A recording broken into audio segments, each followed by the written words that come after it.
إن أحسنتم أحسنتم لأنفسكم وإن أسأتم فلها فإذا جاء وعد الآخرة ليسوءوا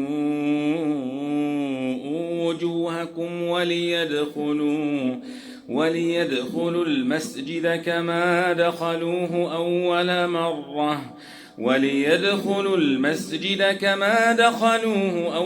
مرة وليتبروا ما علوا تتبيرا. عسى ربكم أن يرحمكم وإن عدتم عدنا وجعلنا جهنم للكافرين حصيرا.